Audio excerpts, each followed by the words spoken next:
Hello, everybody, and welcome back to the Sideline Eye podcast. We're here for our third episode of the year, and we're looking ahead to Armagh's last round of the McKenna Cup clash against Cavan in Breffni Park on Wednesday evening.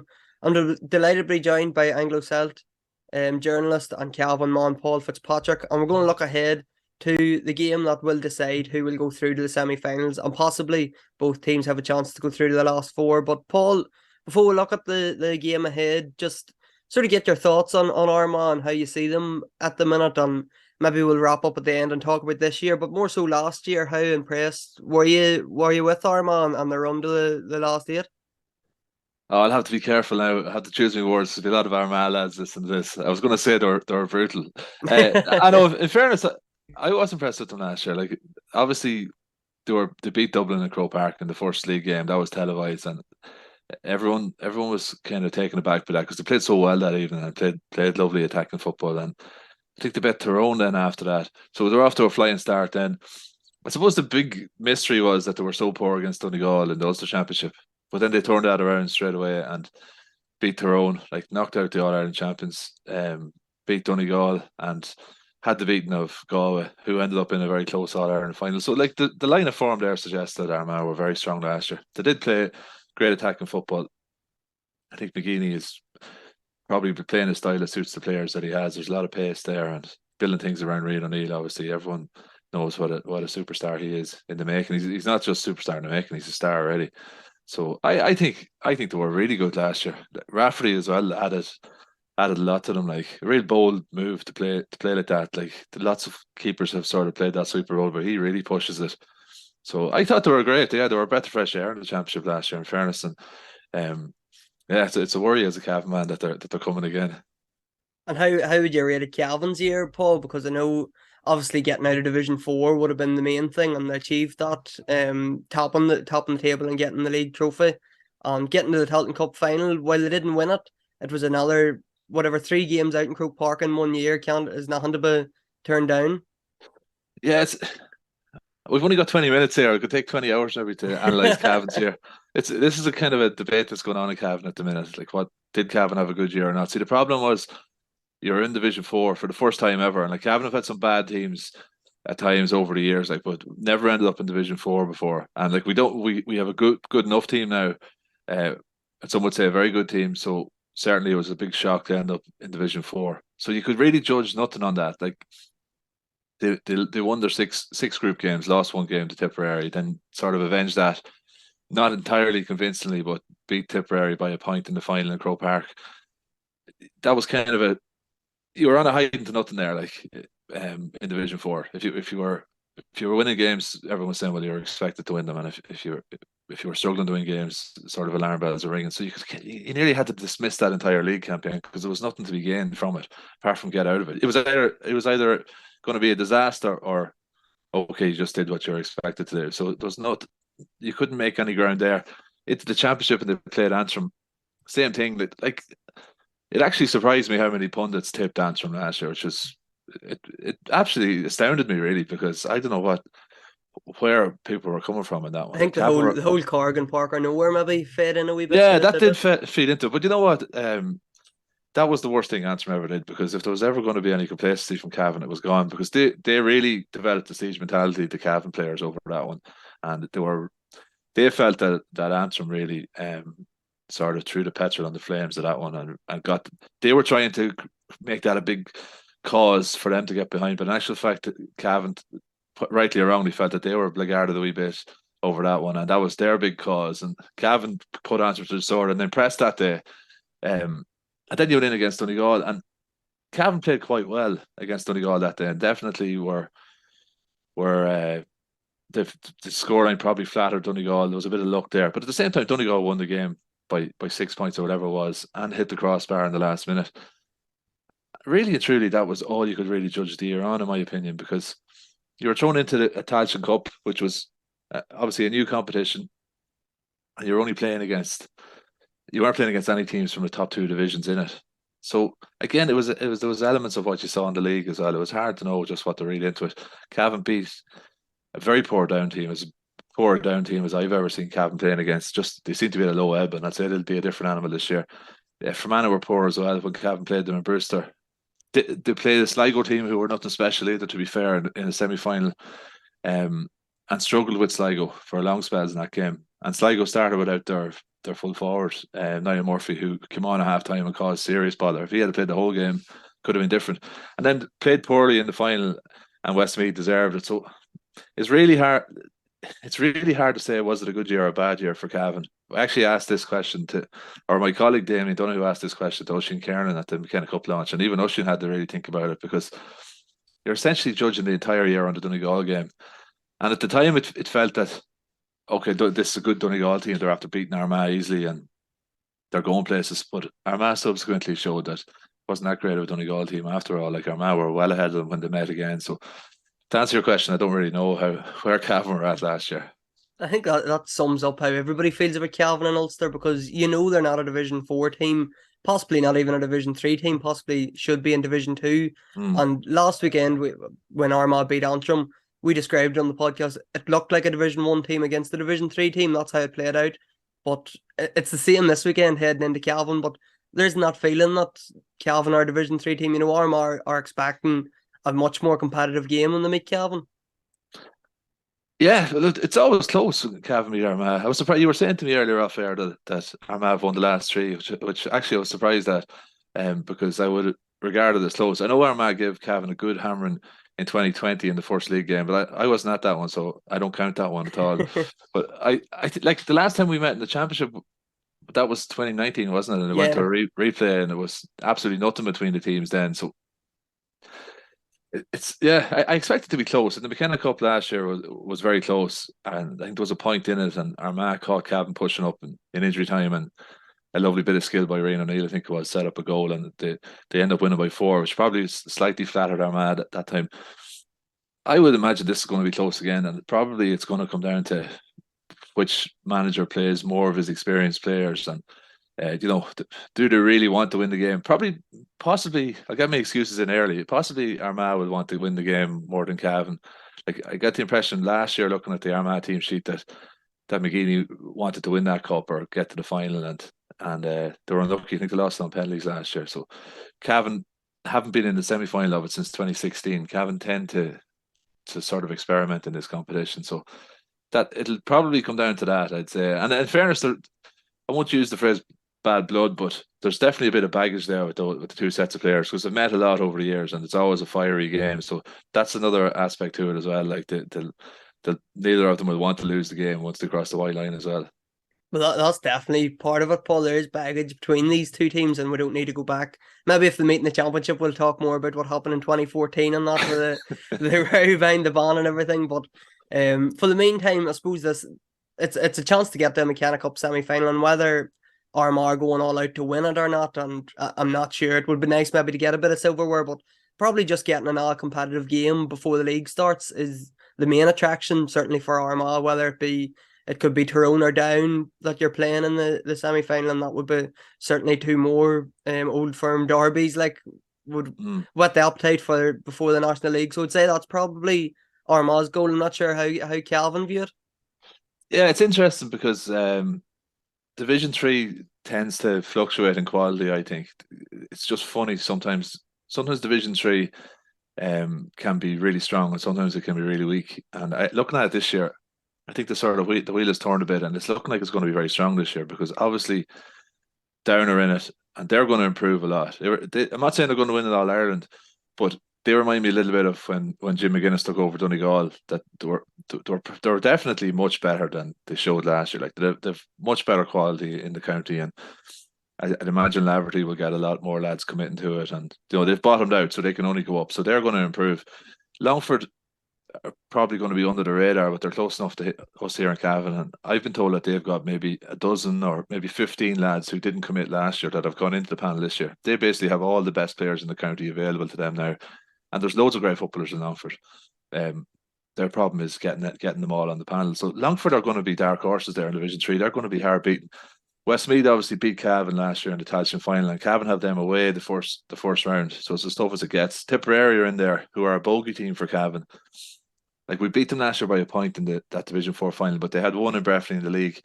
And I think that was the third time in about 10 years that Tip had beaten Cavan. They beat Cavan in a league match in Division 3 about 10 years ago. They beat Cavan in a qualifier in Breffni 2016 as well. So Tip are a bit of a bogey team as well. So there's going to be nothing easy for Cavan. So it's going to be interesting to see, do Cavan want an extra game, or do they want to just sort of go into their bunker and really work towards putting all the eggs into the basket of beating Westmeath the first day, because that's a massive game. That's an absolutely huge game for Cavan, and it's going to come very quickly. So, Mickey Graham's very shrewd. Maybe he will look on the McKenna Cup and say, even if we win it, it's no good if we go down to Westmeath and don't win that game. So that's going to be interesting to see. Graham is very, very shrewd man, and he'll know what to do there. I think Division 3, it's similar to Division 1, Paul, in the fact that it's like a mini Ulster Championship. There's 4 teams in Division 1. There's 4 Ulster teams, sorry, in Division 1, 4 Ulster teams in Division 3. So maybe the less teams you play from Ulster is a good thing. And maybe like Cavan, if they happen to win on Wednesday night and get drawn against Down and you have to meet them later on in the league, maybe that's the worst thing you could do. Yeah, that's a good point. Yeah, that's a good point. It's hard to get away from these Ulster teams. Yeah, I think last year Cavan were the only Ulster team in Division 4, which is really a sad state of affairs for Cavan. But that's where Cavan found themselves. But yeah, it probably is, because emotionally and every other way, it probably takes a lot out of you playing the Ulster teams, because it's like they do tend to be dogfights, particularly at this time of year. And Paul, I suppose Armagh, like we've seen them beat Antrim well and made, all 30 players that togged out that night got game time and stuff. And I know Cavan beat them fairly comfortably. We impressed with Cavan last week, and I know it's the first day out. Antrim weren't up to scratch, but what did you make of Cavan for the first game? I actually thought Cavan were all right. There's a good bit of grumbling about it, and even I was talking to one of the Cavan players after, and he kind of said to me, just coming off the field, he kind of said to me, "Oh Jesus, that wasn't great." But I actually thought it was fine, because you're going to a club ground there in Portland, like it's as unglamorous as it gets. Like it's really off Broadway. This was, and there wasn't going to be it wasn't going to be a day really for tearing up any trees or doing anything spectacular. There was four lads started who were making their debuts, and they brought on another 2 or 3 who were basically making their debuts off the bench as well. But at the same time, you did have a good core of experience. What I took out of it was that the appetite was certainly there from the experienced players. So you take the likes of Kieran Brady, who came back from a cruise ship last year, wasn't himself, but like he's a really inspirational player for Cavan. Before that, he looked like he was moving really well. That was a big thing. Darragh McPheety coming in there at number 6, his first game since the summer of 2019, back on the panel. He was brilliant, really brilliant. Jerry Smith, Killian Clark scored 2 points and had a very good game. Pádraig Faulkner, full back. So the most pleasing thing I took out of it as a Cavan supporter, I suppose, was that those experienced players all looked really up for it and looked full of energy. And there was no, because you expect that from the newcomers, but it was great to see that the sort of old dogs still have the fight in them for it. So I thought that was great. Of the new lads, they all did well, but you're not going to, whether they did well or did badly, you weren't going to judge them on one game anyway. So we'll give them more time. But I thought overall it was all right. In the first half, Cavan played against a strong wind, and Martin Riley, who I forgot to mention there as well, he's in his 16th season, or it'll be his 17th season actually. He started in 2007 in the McKenna Cup. He got a goal in the first half, and they went in 5 or 6 points up, having played against the wind, and it looked like they'd run away with it. In actual fact, they only scored 5 points in the second half with the wind. But so they're probably a bit disappointed with that. But I think overall they were all right. But they're well aware that Armagh will be just light years ahead of that Antrim team, because Antrim, even in the championship last year, Antrim were disappointing, but that was probably nearly the Antrim B team that Cavan played. I think there was 6 of the championship team was all that played. I couldn't believe Martin Riley was playing, Paul. I think he, as you say, 16th or 17th year going. I think he's 35, isn't he, this year? Or coming 35? No, he's coming 36. He's coming 36. He'd be 36 in May, yeah. What a man. Like, that was his 16th inter-county goal he got. He could have had a hat-trick as well. He was denied by a couple of good saves. The Antrim goalkeeper, Michael Byrne, was brilliant. And it was a once or twice he should have been played in for a goal chance as well. But yeah, 16 inter-county goals, and like most of those will come from play. He has scored a couple of penalties, and he played a lot of football as a half-back for Cavan as well, so it makes him more impressive. He's up around, I think, 140 odd appearances as well. So yeah, unbelievable servant, and very mobile still. Like, he can still get around the field. No, fair play to him for still looking to do it, and whatever the 8th of January or whatever it was, Yeah, fair play to yeah, them. yeah. Glutton And for punishment. oh, fair play. He's doing well.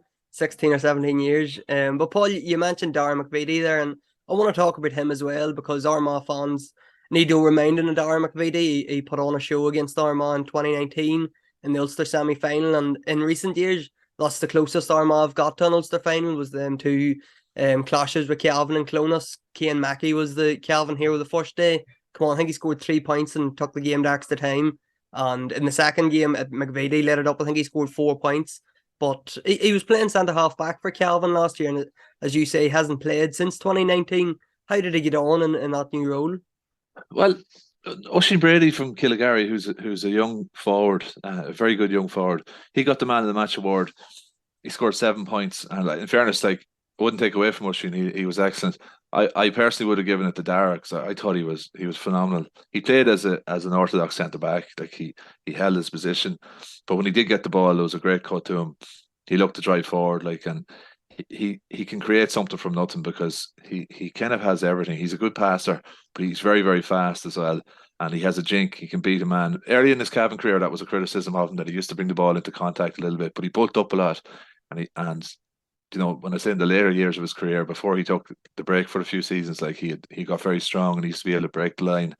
So yeah, I was very excited to see him playing centre back. I was one of those people who would have said that I'd love to see him playing in close to goal for Cavan because he played there a few times for a good few times over maybe 2016, 17, 18, and he was class in there.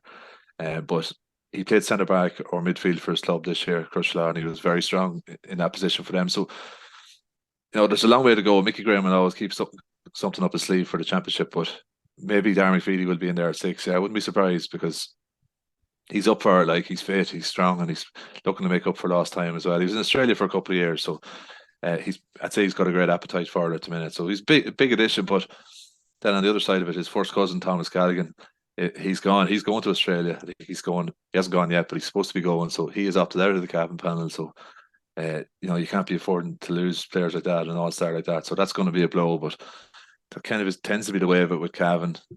Not so much in the last couple of years, but it was kind of a few years ago that player retention was an issue. So it's a pity to see one or two players stepping away again. Yeah, I didn't realize Thomas Gallagher was gone, and I was looking through both teams that are likely to line out tomorrow night, and without trying to guess because it's impossible, we could see stronger lineouts for both teams. I'm not sure if Calvin's bigger men are injured. The likes of Grode McKiernan, Raymond Gallagher, and Paddy Lynch didn't. I don't think he played on Sunday either. While in Armagh, you had Rory Grugan, Ryan O'Neill, James Morgan, Greg McCabe all didn't play. Kieran Mackin. So I'm not sure how both teams are going to line out. Will we see stronger lineouts, do you think, for both teams, knowing that this is going to be a closer competitive game? Yeah, it's a good question now. I'm not sure about Armagh, but on the Cavan end of it, they do have quite a few injuries. Garrod is injured. Killian Brady's on his honeymoon. Fellas like that, they're not going to feature, I don't think. I think Raymond Gallagher's in line to play his 100th game, so maybe Raymond will come into the goals. Who else are we missing there? Connor Brady came on the last day. Yeah, they're missing. Mickey Graham said after the game that they're missing 7 or 8 lads who usually start, which is probably about right. You're missing McLaughlin there as well. So no, I think it'll be something similar because in fairness, like Cavan did have a reasonably experienced team out the last day. Like it was, you had a good core of experienced players. Jerry Smith, Kieran Brady, and McVitie is obviously experienced even though he's back. Faulkner, Clark, um, fellas like that. There was a good bit of experience out there. So I would say Cavan, possibly one or two more might come into it, but I don't think Cavan will go feeling the absolute strongest team to have. Graham has said that it's a fact finding mission in this McKenna Cup, so it might be a little bit stronger. It'll not be.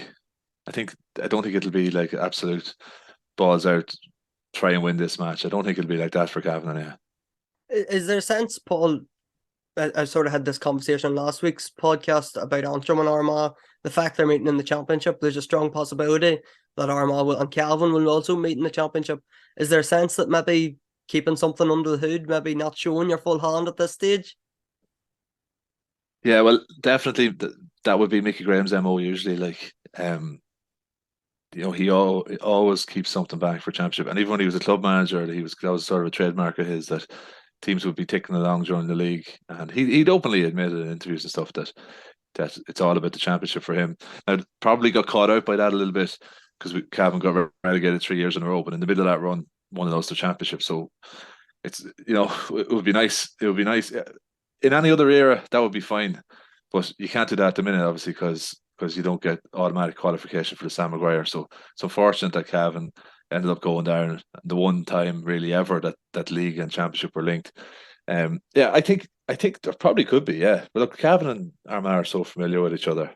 As we said earlier, like there's baggage there. So when two teams like that meet each other, and there's probably plenty of personal scores to be settled and running battles and all that, probably doesn't really matter how many times you have met. It's still there. It's in the back of your mind, and form goes out the window. So it'll probably be just another bitter old battle, the same as we always see with Cavan and Armagh. And I'll not ask you for a prediction for the tomorrow night pub because, as I say, we don't know the lineups. It's impossible to know how both teams are going to line up. But I suppose just looking forward to the rest of the year, how do you see Cavan doing? As we've said before, Division 3, hopefully, as you would hope, get out of that and compete in the Sam Maguire Trophy, and maybe get. I hope you don't get a run on Ulster, but maybe that's the aim. But how do you see Cavan's season going?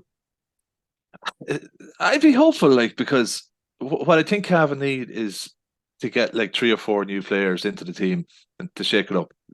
Like, I actually looked back last week at the team who played Donegal in the championship, and I was shocked. I didn't realise it at the time, but there was vast experience in that Cavan team, like to the point of where, like, I think their average age was up around 27, which is really high, as we know in the modern game. Like the vast majority of the team had 75, 80, 85 appearances under their belt. So this Cavan team has been around for a long number of years now, and like they have a lot of quality.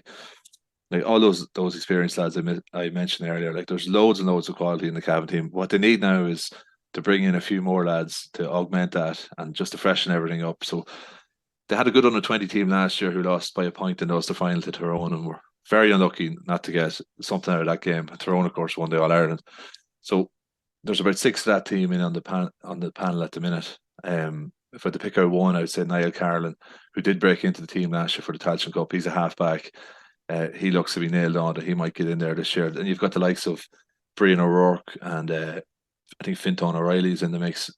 Good young players coming in out of that. So you'd be hoping that 2 or 3 of those lads might just come on enough that they could break into the team and keep things on their toes. I think that's all Cavan need. If that happens, I think there's still enough quality there. The appetite is still there that they can make waves this year. The Donegal game last year was a big disappointment, and the most disappointing thing about it was probably that it was generally agreed that Cavan played well on the day, and yet we're still beaten by 2 goals by a Donegal team who were slaughtered then by Armagh when they met again.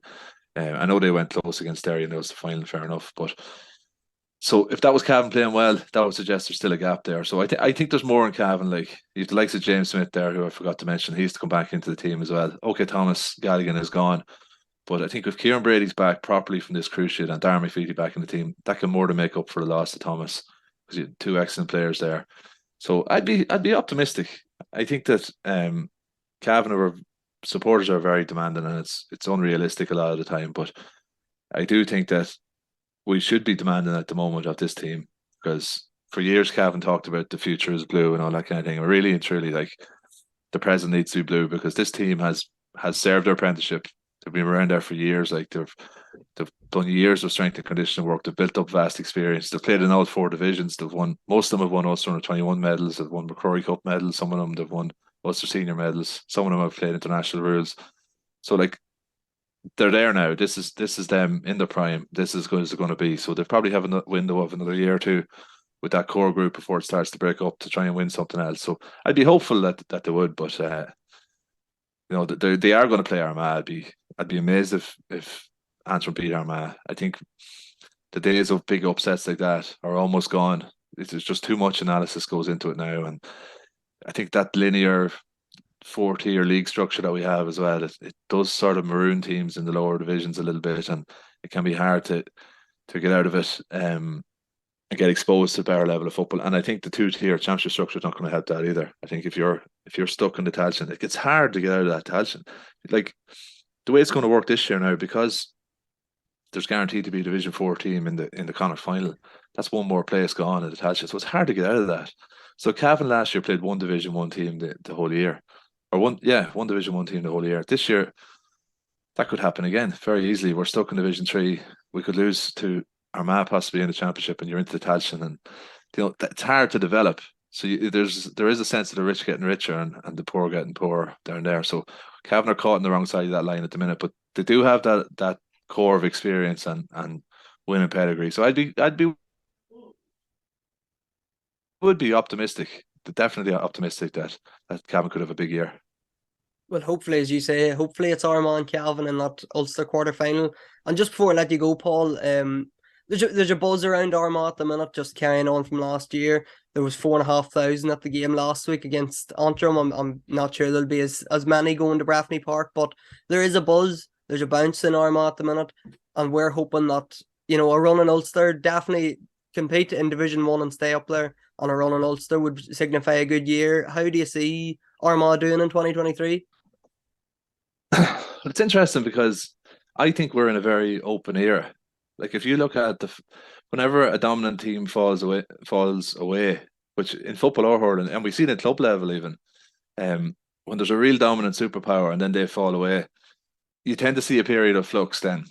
Like we saw that, let's say, for example, when the great Kerry team up to 1986, when that team broke up, I think there was about 7 or 8 All-Ireland winners in the next 10 or 12 years. Meath, Cork, all the Ulster teams down in Donegal, Dublin, even right up to 98, Galway. See, the unbelievably open era that followed this era where Kerry dominated. If you look in hurling, same thing. Kilkenny were dominating for years, and as soon as they lose, then and they haven't won one since 2015. But the next 3 years, you 3 different teams won it. So Dublin were the most dominant of the whole lot, and that team has obviously not broken up, but their dominance has ended, and we've seen 2 different winners in the last 2 years. So I think it's a very open era, and I think Armagh would be looking at it and saying, so why not? Like, it's not like ancient history when Armagh won All Ireland's. Like, look, most people remember it, and there's links right there through to the current management team and all the rest of it. So they'll be looking at it saying, why not? But I think winning an Ulster title would be a big target for Armagh, first of all. Like their record in Ulster is very poor, like considering how good they are in league football and how good they are in the qualifier. So that's probably something that they're going to look to fix first of all. But yeah, it's going to be interesting. Like if McKenna can lead them to an Ulster title or to an All Ireland, it'll probably be breaking new ground in the GA, because a manager's been there that long. Where else have we seen an example of a manager who's been there that long and then the breakthrough comes? Like normally the breakthrough will come almost immediately, where a team is ready to go and just needs to be nudged over the line, which was like Armagh in 2002 or Tyrone in 2003, where a new manager came in and led them to it. Or it'll come after a couple of years where, while their impact is still big in the dressing room. Like that would have been like Martin McHugh with Cavan in 97. So McGeeney's been there a long time, and I know he's transformed the team completely. So it's going to be fascinating. Like he's always box office as well to watch. So look, when Armagh are going well, it's good for the game, because as you say, 4,500 people going to a McKenna Cup game. Like Armagh people are cracked about football, so it's good. It's good for football when Armagh are going well. But hopefully they don't get to an Ulster semi-final this year. That's all I'll say. I think Ulster's the big one, Paul. I think have to certainly get to an Ulster final, if not win it. Just to reward the fans more than anything, and to reward Kieran McGeeney, as you say. He's been there 9 years now, and he's put in a lot of effort to get this team to where they are. So a big year ahead, hopefully for Armagh, and we'll see what happens later on in the year. But it's all about the McKenna Cup on Wednesday night. So Paul, a big chance for both teams to get to the semi-final. We'll see how it plays out. Delighted you come on to join us, and for anybody wondering what was going on with my screen, that's my wee sister thinks it's hilarious to come into my room and turn my light off. So Paul, brilliant to have you on, great to hear your thoughts, and we'll be back on Thursday or Friday with another podcast and possibly previewing a McKenna Cup semi-final. Paul, great to hear from you, thanks for coming on. Thanks a million, Sean.